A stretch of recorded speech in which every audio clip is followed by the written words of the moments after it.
Stock Trading Pro. More importantly, welcome to Stocks for Breakfast, where we set up the entire week this week, top to bottom, look at the stocks, look at the market, look at the industry groups. Going to get a little bit into some of the swing picks that I'm looking at this week. We have one big pick from last week that actually 2 weeks ago that's still in play. We're also going to talk about something shattering probably one of the biggest myths on Wall Street, which is win-loss percentage. And the reason I'm bringing this up is because we had some pretty easy trades for the better part of the entire last quarter.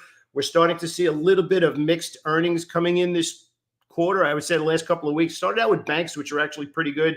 And we're starting to see stuff all over the place now. We're seeing gaps down or gaps in the other direction. So probably the bigger ones that we're more concerned with right now are the quote unquote magnificent seven. They're kind of all over the place. Apple did not have good news last week. Tesla's kind of right on that bubble. So here's the big thing I want to get across. And this is really important for the entire video that we're about to discuss. This is a really, really crucial week for the stock market. And just as importantly, for you. How you react to the market being anything less than perfect is going to say a lot about your long-term philosophy about what trading actually is, and the fact that it is a business, the fact that it is a skill, the fact that it is probably the world's greatest business you could ever get involved with. No nights, no weekends, no holidays, no employees. All of those things make it fantastic.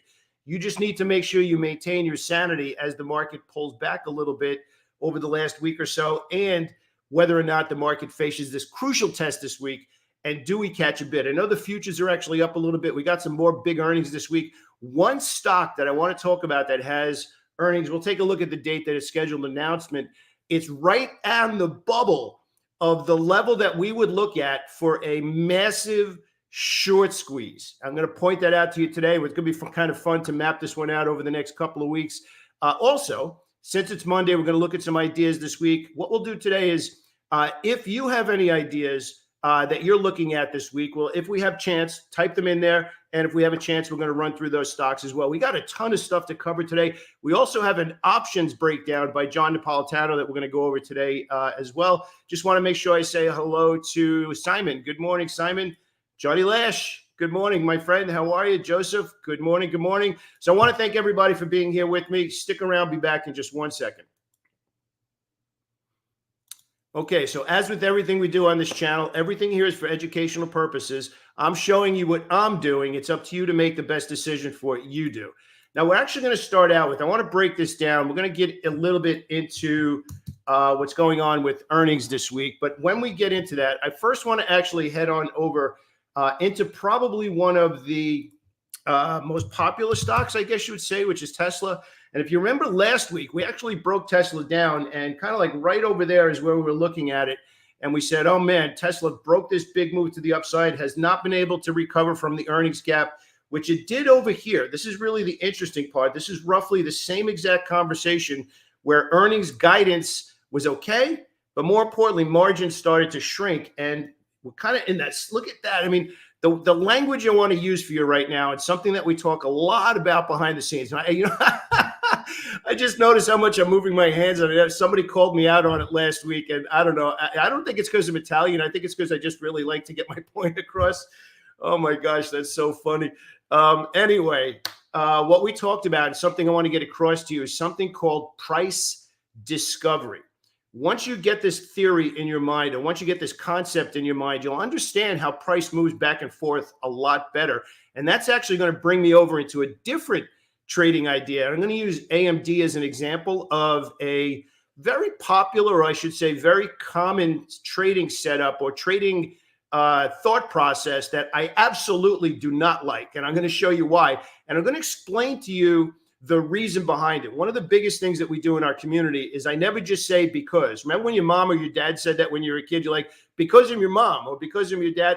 We hate that. I never do that. I want to explain what it is and why I have a particular thought process around that. I just want to make sure I say hello to Tim today as well. Tim, good morning. Thank you so much for being a part of our community. Really appreciate that. So the big thing I want to talk about with price discovery, anytime you are looking at a stock, buyers and sellers are basically looking for where is the supplier demand and can I push it through that level or are they going to hold? Now, we're actually seeing that in Tesla. If we could kind of zoom on over into Tesla right here, It's price discovery. Now, when you draw trend lines, which is probably one of the most exciting things that I like to do, no moving averages, none of that other stuff. I do use those, but not when I'm actually digging into the charts and looking for an idea. Once a trend line is broken, you kind of have to let it float down to that spot. And then when it stops and starts to head in the other direction, you have a new line. Now, what's interesting about Tesla is we have a much bigger box, and then within that box, we have another one. So we got a lot of people asking us about Tesla and whether or not Tesla is a trade right now. For me personally, right now, Tesla, 2 consecutive quarters of lower margin, increased competition, and of course, they have that celebrity CEO, right? Kind of working our way over to whether or not it's a trade right now. As of this moment, Tesla is still in a uptrend, still in bullish order flow, but we have a box within a box. So there's really no trade for me at Tesla right now. As a matter of fact, we're still looking at price discovery to determine whether or not it's going to confirm or validate, which is now a PCOT, which is known as a potential change of trend. So for me right now, just to be super clear with everybody, I'm not looking for a new trade in Tesla right now. I need for price discovery to resolve itself, get out of this box before I put on a new trade. Remember, the entire reason we choose to accept risk is because the likely profit potential justifies the risk we need to take on that initial entry. So if you happen to be new to our channel, I just want to make sure that I kind of give you the full Monty on everything that we look at. There's order flow, and more specifically, order flow stacking. And can we identify where the smart money footprints are pushing stocks up in the case of buying opportunities, and how long have they been doing it? Order flow stacking is how long they've been doing it, and can we spot, is it more obvious in a particular sector or an industry group? And that kind of increases the likelihood of the profit. Likelihood, nothing's guaranteed, right? Then we move from order flow to tape reading. Tape reading is determining whether or not order flow is still valid right now and whether or not we should be looking for a new entry. So raise your hand if you found a stock that you thought was super obvious, but then it went down, it pulled back against you. So having that second part of the equation, we kind of keep it really simple, is it obvious and is it still valid? So those first 2 parts we need to consider before we even start to look for an entry. So if we could kind of tie that back into Tesla right now, it's still pretty obvious, but it's not valid right now. So there's really no reason for us to be looking for an entry. So then the second, those are the first and second parts. And number 3 and number 4 are the actual trade part, which is number 3 is the optimal entry. So that means at the moment we're about to hit that buy button, is there sufficient likely profit potential to justify the risk? So in other words, if I hit that buy button, is there enough room to justify the risk? So that's number 3. Number 4, I think, is the part that a lot of really smart traders struggle with, which is managing profitable trades. And we've had a really good run now, probably all of 2023, between some of the tech stocks. And I'll show you one of the ones that I think is the most exciting for this year. Probably doesn't get enough love, is SMCI. I mean, look at one earnings report to the next. This is just $90 or $80 something to 300 and change. This is one of those situations where just one trade can completely change. Now, one of the things that we talk about, and kind of my philosophy, is just one winning trade per month can change your entire life. It can fund your retirement account. It could get you there a little bit quicker. Now, again, I don't know you personally, although some people I do. I don't know what your resources are. I don't know what your skills are. I don't know what your discipline is. I don't know the size of your account. But it's kind of a fun thought process. Like, you want to be moving towards something. And if you can think about understanding one winning trade and managing that one winning trade, could make all the difference in the world. And we're only talking about one winning trade per month. Now, that doesn't mean we don't have losses. Small losses, small profit, small losses, small profit, and a few of them follow through. That's the philosophy of some bigger traders and all the 7-figure traders that I personally traded with myself. Now, I kind of want to work our way over to the second part where I talked about price discovery and a big trading strategy that a lot of people are familiar with that I absolutely can't stand. And I'm going to show you a chart of AMD. AMD is probably one of the more popular stocks that we've traded in our community over the last couple of years. And you can see now it's what a lot of people might call channeling. And there's a lot of people that might say, buy the support and sell the resistance, buy the support and sell the resistance, as opposed to looking at something like this. So I really want you to train your eyes to look at this, where you can clearly see there's a bias. Somebody's in charge of that stock. And then maybe on a pause like this or on a pause like this, we could kind of hop on board, right? And then your eyes now should be completely trained to look at that where there's no bias, right? But this is really the one that I want to talk about right here. There's a lot of people out there that love to trade buy support, sell resistance. And while it's kind of stuck in that box, I want to take you back to what I just talked about before about order flow stacking. The only reason we should choose to accept risk is because there's a high likelihood of it moving in that direction to justify the risk. Now, when you see a stock that's going sideways, that's kind of channeling, I understand that you could look at it and say, there's the support, there's the resistance, right? And trade around that. But just identifying a risk point does not make it a strong edge. It simply means that you are managing the downside with clarity, but that doesn't mean that there's a strong expected follow through. Okay, very, very big difference. So what we want to do now is we kind of want to tie this into a whole other lesson on risk reward. And the reason I'm bringing this up, I really want to bring this out. Now, this stock right here, Disney, I'm going to bring that up. Actually, you know what? Let's go to Disney first because I want to really bring this point home. We get a lot of conversations and kind of zoom. Let's actually go out to the weekly chart here in Disney, kind of zoom out. Look at this support level in Disney right now. This is where it broke out, support, support, support, support, support, support, support. And now we're coming into this week where Disney has scheduled earnings coming out on Wednesday. So why am I bringing this up and I'm so excited about this? Disney right now has been getting beat up. It's had a lot of bad press lately for all the reasons that you could possibly imagine. If you're a superhero fan like I am, Marvel's Secret Wars was a disaster. It wasn't even that good at all. But let's talk about this from a trade perspective. When do short covering rallies happen? Now, if you don't know what a short covering rally is, if you could imagine a stock going down and all of a sudden as it's going down, it slows down a little bit and stops going down. So people that are betting on it going down are short sellers, right? So in order for a short seller to make money, it has to go down. And when it goes down, they have to buy that stock back to get out of the trade. That's called covering. So if you short sell a stock and exit that trade, it's a cover of that short. It's also buying that stock. You have to buy back something that you sold.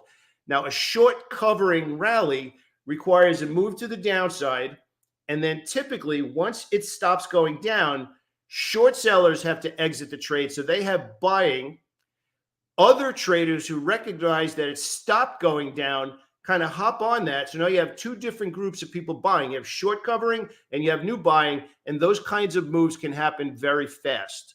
So that's a short covering rally. Now, I want to be clear about this. As of this moment, Disney is at a very critical support level with earnings scheduled to come out on Wednesday. Now, what we are discussing here is if Disney punches through that support level, which again, I'll show you that chart really quickly here. You can see how significant this is going all the way back to 2015. For whatever reason, this 85 to 87 level is very significant. If Disney trades through that level and then within the next day or two recovers. Now, the reason I'm saying, think about the short ideas or the buying opportunities that you take. A lot of people trade breakout or breakdown strategies. When they're really, really obvious, a lot of people hop on board. But when those obvious setups fail, so in other words, big level breakdown and then immediately comes back. So we might call that a bullish U-turn where it traded down and came back, or a well-bid candle where it traded down and then the next candle has a higher high and a higher low. So generally within 2 days of the breakdown. If it breaks down and pauses, generally speaking, we'll look for follow-through. What we're kind of looking for here is a different scenario to really be on top of. The higher probability trade is the push down and pause looking for another move down. But short covering rallies can be like lightning in the other direction. So what we need to watch this week with Disney coming out with scheduled earnings on Wednesday, if it breaks down and recovers in any one of those two chart patterns I just said, we could conceivably get a very fast move in the other direction because short sellers who sold the breakdown have to buy it back because it failed going down, and new buyers coming in, seeing the failed breakdown and support, that major support level.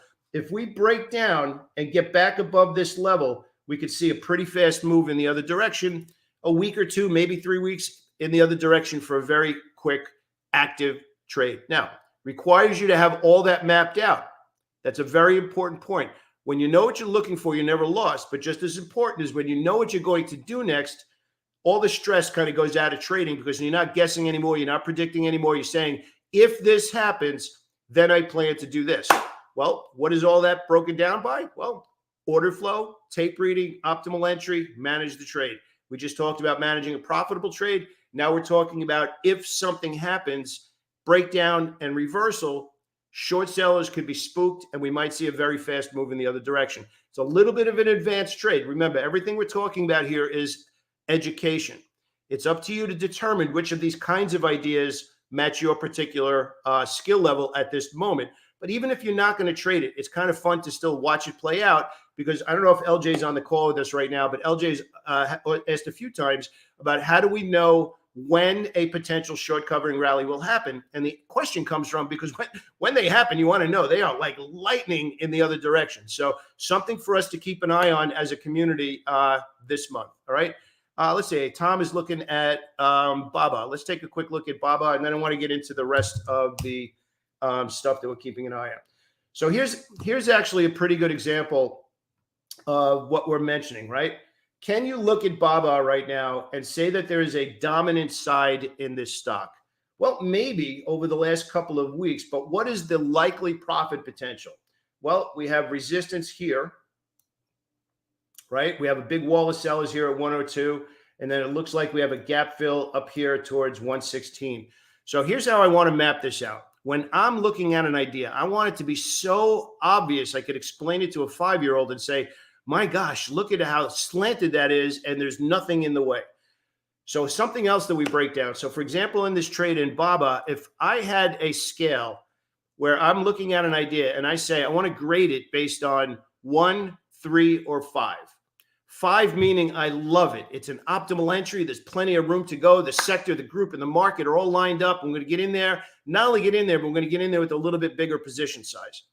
3 would be maybe 3% of the trade. We like it super strong from a stock perspective, maybe even the industry, but the market's not obvious and the bigger sector's not on board. You can get in there and start a position with conviction. 1 would be you have a stock specific idea, not necessarily perfect, but maybe over the last couple of weeks, you saw a little bit of order flow stacking where you can justify, you looked at the chart and you saw higher highs, higher lows, but still not perfect. So if you kind of look at that and take a look at this chart, can you look at this right now and say, man, this is perfect? For me personally, no. So if I'm looking at this right now with resistance not too far, stuck in kind of trading ranges, and a gap fill over here and major resistance here, decent amount of room.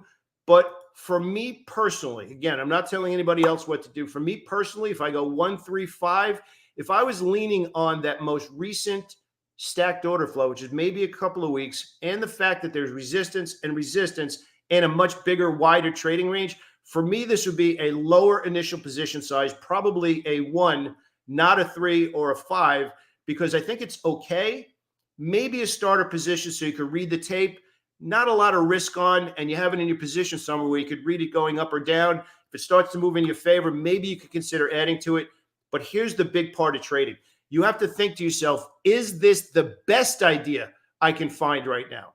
Not is it an idea we can build an argument for? Is it the best idea? So for me personally, I think it's okay. I would be looking for something a little bit better. Now, what does that look like right now? So we're actually going to kind of break down and go through sector rotation and take a deeper look into the idea of what's going on in the market. And we're going to break things down also from the perspective of win-loss percentage and why I can't stand that metric. So you can actually see we break down the entire market for the entire week. This is the big thing. The market faces a crucial test this week, right? Mixed earnings guidance or bullish gaps. And we kind of saw that on both sides of the market where stocks like Apple kind of took a hit in the other direction, right? Or we had stocks like Google with a big bullish gap, but even Google hasn't been able to really kind of hang in there and hold that bid. So we had big gap up, hasn't been able to hold, big gap down, and continuing to go down, right?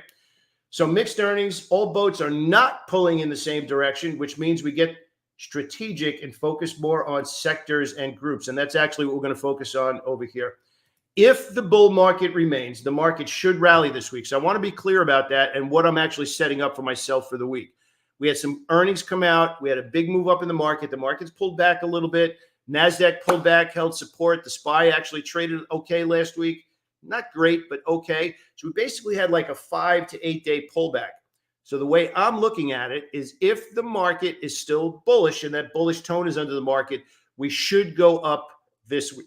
A lot of our market internals that we watch for the community, we have one that's called a 20-day high versus 20-day low, breakout versus breakdown. Now, that was pretty bearish for a few days, and now it's getting less bearish. So in other words, there were more breakdowns, 20-day breakdowns, than there were 20-day breakouts. And that was a big number. It was down here. And that was, let's say that was Wednesday. And then Thursday was a little bit higher. And Friday was even a little bit higher. So it started to trend up, less bearish, but not yet bullish. And if I could show you actually what that looks like, let's actually do that, right? Let me kind of break that down for you.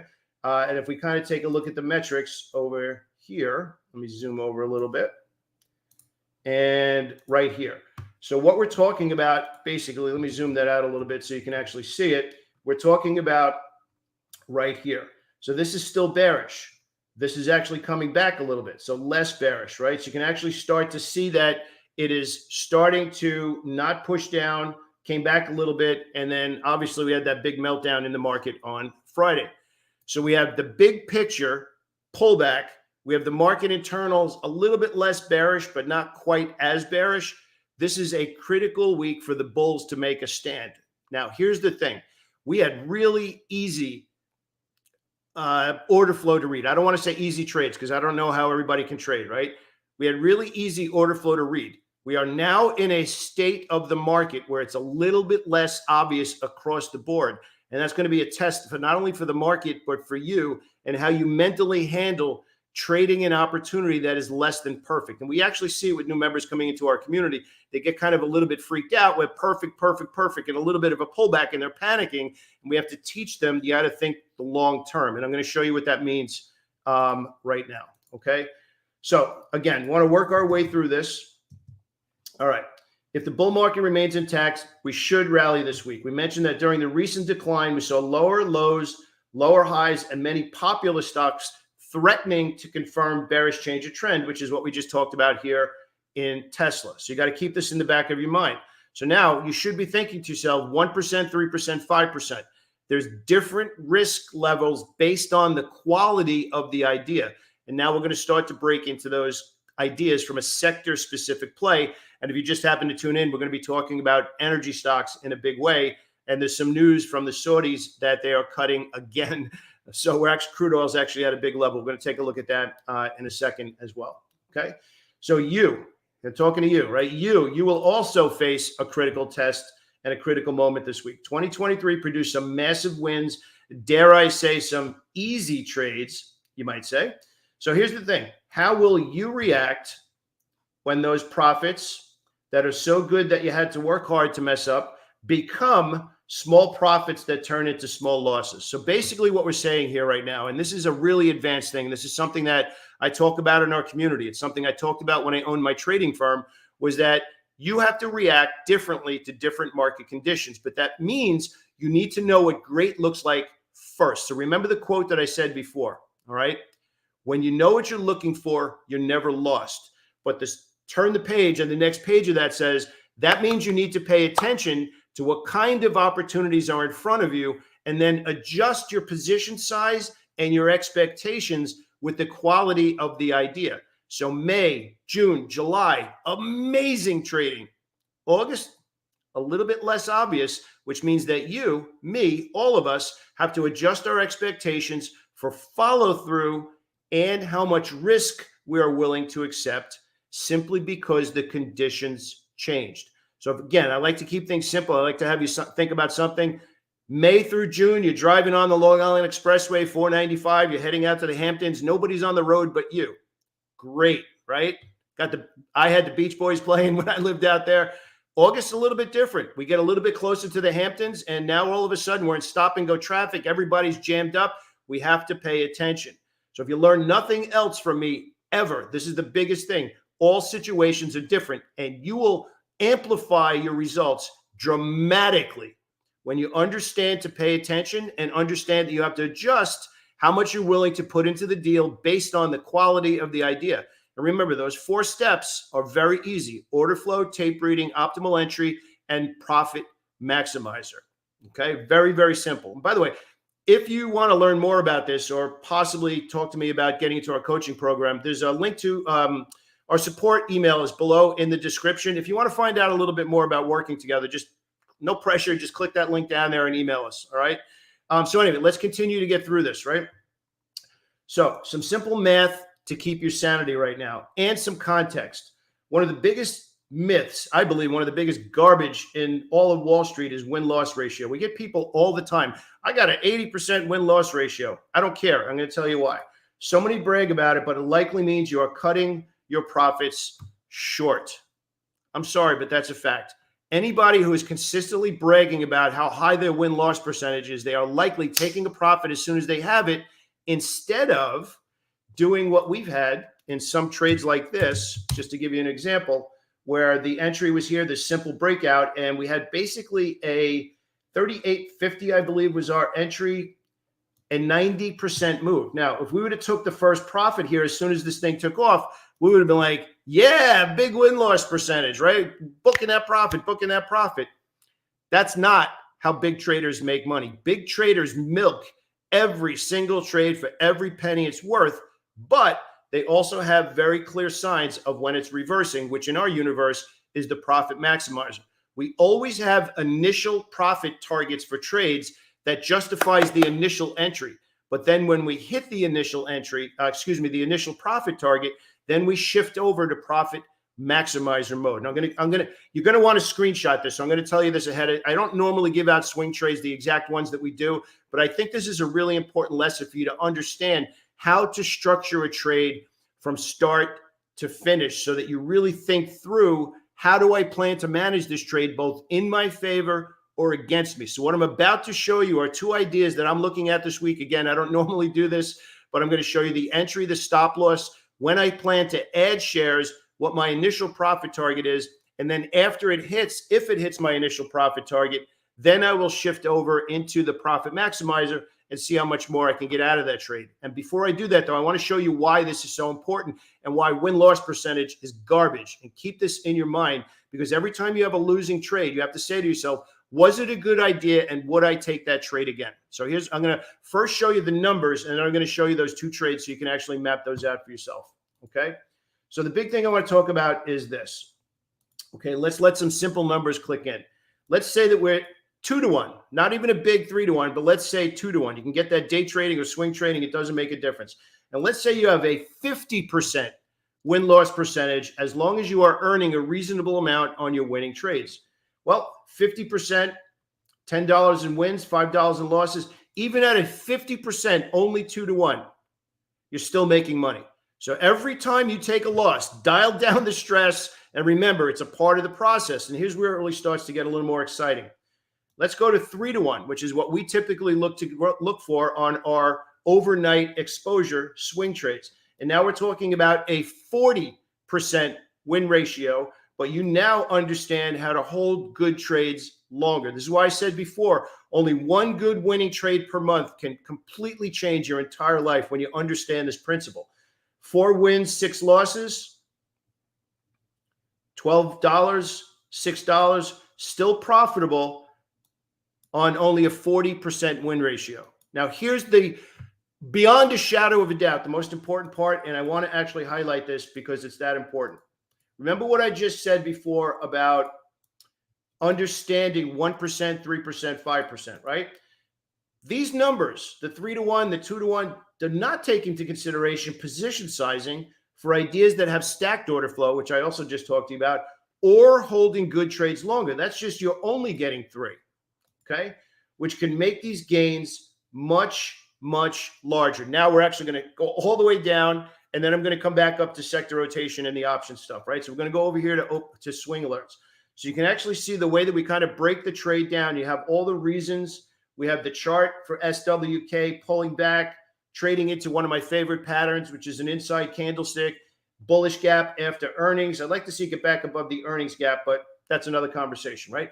This is the most important part right here, okay? We broke down the trade. We broke down the risk reward. We broke down our initial risk, our initial target, entry, stop loss. First two parts of the trade are mapped out. No guesswork, no nervous, nothing. Know exactly what I plan to do. What if the stock moves in my favor? Well, I already have it mapped out when I plan to move in my favor and how I plan to manage it, right? Then remember what I said before about our initial risk justifying our likely profit. But then I also said that we manage the trade differently once it hits our target, which kind of takes us all the way back up over here to the risk reward numbers, right? So if we kind of work all the way down here, the initial profit target is nothing more than what we are justifying to take this risk. So let's just map that out again. We have the entry mapped out. We have a list of reasons why we like the trade, earnings, pullback, inside candle, a whole bunch of other things, right? Then we have an entry where we want it to be moving in our favor. We want some positive feedback before we get in. We're not just buying for the sake of buying. We're buying because it's moving in our direction, and we have the whole trade mapped out. We have the reasons. We have the entry. We have the stop loss. We are looking for positive feedback on the trade. If we get positive feedback and it moves a certain distance in our favor, then we already have it planned out when we plan to add more shares to a trade because it's giving us positive feedback in the form of price action. That stacked bullish order flow is coming back in and pushing it in our favor. Then if it continues and hits our initial profit target, cool, right? But then we also have a plan for that. After and if it hits our initial profit target, then we shift to profit maximizer mode, which means now we're going to let that stock continue in our favor and hold it until we see the profit maximizer has been violated, and then we decide to get out. So that's where those 3-to-1 trades that are what we are the minimum we're shooting for to take that risk. We're looking for 3-to-1 to become 4-to-1, 5-to-1, 6-to-1, and then that completely changes everything. When you add holding good trades longer and you add 1%, 3%, 5%, where you understand each trade deserves different money into that deal because you can now recognize the quality of that deal, everything changes. Going back to win-loss percentage, who cares about the trades that don't make money? You didn't get feedback that you wanted. You accepted the risk before the trade. You kicked it out, part of the math, and then you just go to find the next idea and you keep your sanity. That's how you turn trading into the world's greatest business. It's planned from start to finish. You're never taking big risk unless the idea calls for it and justifies it. And then even if that trade doesn't work out, if you can say that was a great idea, I would take that trade again, then that's where you're really starting to level up as a trader because now you're running it like a business as opposed to hoping something happens. You have everything planned out from start to finish. I really hope these lessons and the context of what I'm talking about right now makes you think a little bit differently about what the stock market actually is. Companies are reporting cash flow, they're reporting earnings, and those numbers are going to make those stocks go up and down. That's what the supply or demand is, right? It's our job to spot those smart money footprints, see how long that order flow has been stacked, and then make decisions about whether or not it's a good idea. So now I'm going to finish up here. You might have to watch the video again or pause a little bit. I'm going to go through the sector rotation and the energy stocks and a couple of other sectors that I'm looking for. So we're going to go from the market, which we just talked about, to the sectors, to the industry groups. And again, I hope that I'm inspiring you to just think through a little bit deeper, spend an extra 5 or 10 minutes every day saying, what's going on with the market? And how does that relate to what I should be doing with my open positions or maybe even thinking about some new ones? Okay. So we're actually going to hop on over here and we're going to head on over into, oh, by the way, if you want to read this options newsletter, we're actually going to go here. I'm actually going to post this in here and I'll put it as a link below. John Napolitano, our options trading pro, wrote a whole breakdown on a different perspective, what we just talked about on whether or not the market is cracking or whether or not, especially NASDAQ, is in an early stage breakdown or if it's pushing down to find support. So click that link. I'll post that link in the description below as well if you happen to be watching this on the replay.